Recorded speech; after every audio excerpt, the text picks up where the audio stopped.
Hello, today we'll do the poem Money Madness by the poet D.H. Lawrence. D.H. Lawrence's full name was David Herbert Lawrence, and he was an author who has written many famous books like Lady Chatterley's Lover, and that book became a bestseller during the Victorian era during which he lived. So here the poet examines uh, the aspect of money. So he says in the poem, money is our madness, our vast collective madness. So the aspect of money is our. Our refers to the whole of humanity. So everyone on earth is collectively mad about money. Everyone's work, everyone's outlook, everyone's task is tinged with the aspect of money. How much will he get? How much can he make? And so on and so forth. And he continues, and the poet continues. And of course, if the multitude is mad, the individual carries his own grain of insanity around with him.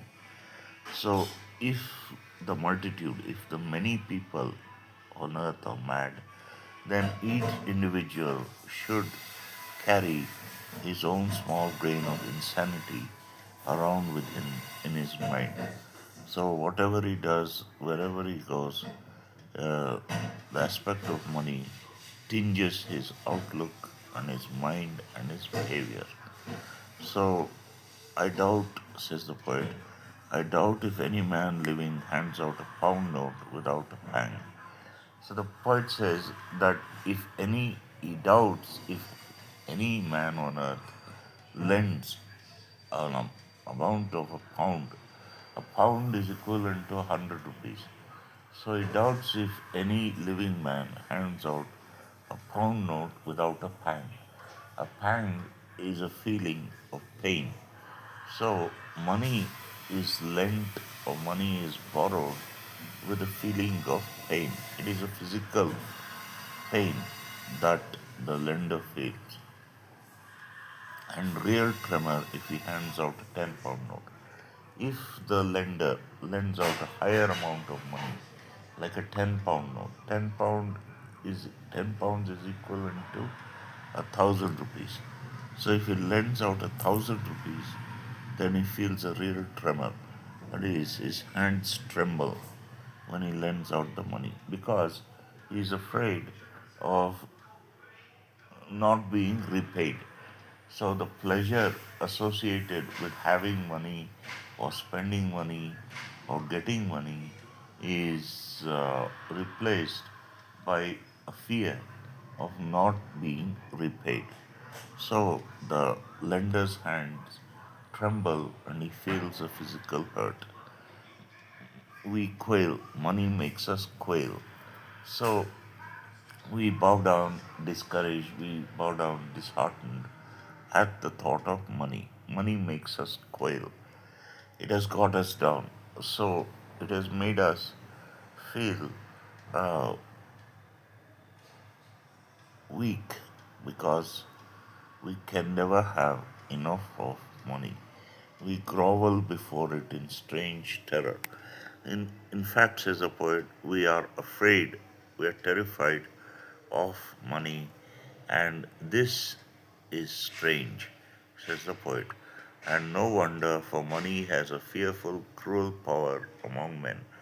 So, the poet says that money exercises a fearful, cruel power on men, on the minds of men.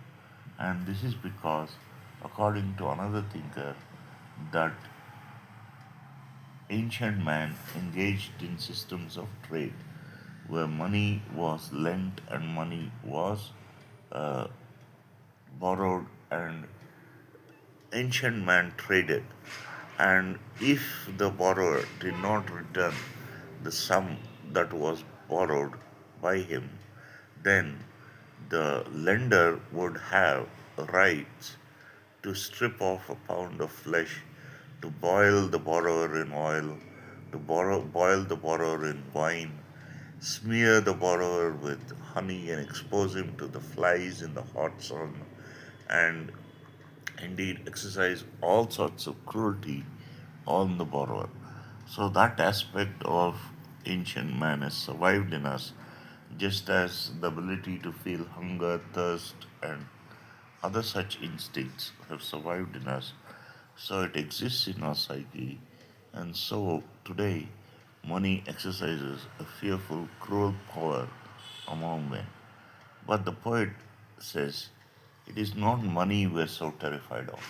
The poet says if there was a pile of cash, for example, quite a large pile of cash, then we would not be terrified of the money.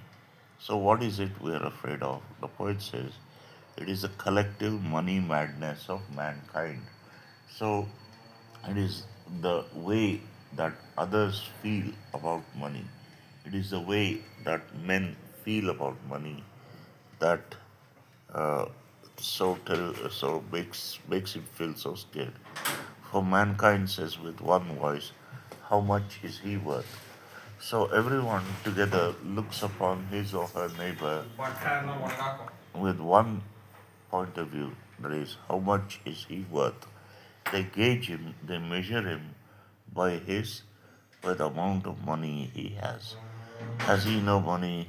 Then let him go eat dirt and go cold. So if a person has no money, then the person will have to eat dirt and he'll be exposed to the elements. That is, he'll have to go cold and face cold and hunger. And if I have no money, they'll give me a little bread so I do not die. So if a person has no money, then they'll give him a little bread so that he does not starve to death, but they'll make me eat dirt with it. I shall have to eat dirt, I shall have to eat dirt if I have no money. It is that I'm frightened of. So a person who has no money will have to eat dirt. That is, he'll have to suffer insults, he'll have to suffer all sorts of humiliations if he has no money. And it is that the way of treating another who has no money that the poet is so frightened of. And that fear can become a delirium. So without money, how will I survive? How will I live? And this fear goes round and round in the person's mind until he cannot think clearly. He feels dizzy and he is unable to function. So he becomes delirious. The fear can cause a delirium. It is fear of my money mad fellow men. So it is the way others look upon the poor person that makes him fear them. We must have some money to save us from eating dirt. So we must have some money to save us from being insulted, humiliated, and indeed starving and eating dirt. And the poet says this is all wrong. Bread should be free, shelter should be free, fire should be free to all and anybody, all over the world. So the poet says that the three basic necessities, bread, shelter, and fuel, should be free to all and anybody all over the world.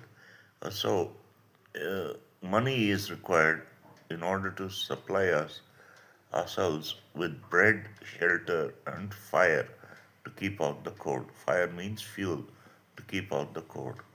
So, these three basic necessities should be free to everybody all over the world, says the poet. So it brings in an uh, ideal aspect of society into the picture. We must regain our sanity about money before we start killing one another about it. It is one thing or the other. So the poet says we must regain our sanity about money. So, sanity means being the ability to think clearly. So, if we don't think clearly, if we treat others with cruelty over the aspect of money, then people will start killing each other over the aspect of money. Um, because, and this happened during the French Revolution.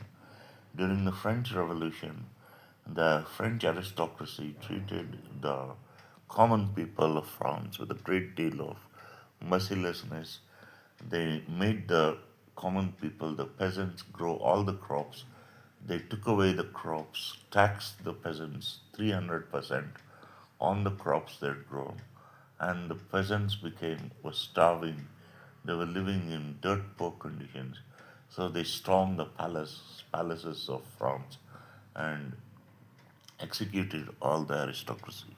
So before that happens again, says the poet, we must regain our sanity about money before we start killing each other over it. It is one thing or the other. So either we regain our sanity about money or we kill each other over the issue of money, over the issue of the supplying ourselves with the three basic necessities.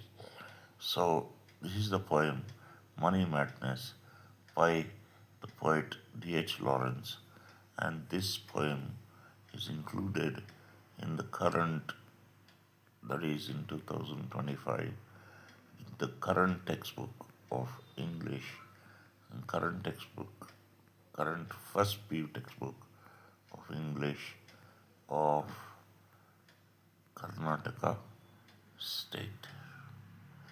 So it's included in this textbook. Thank you.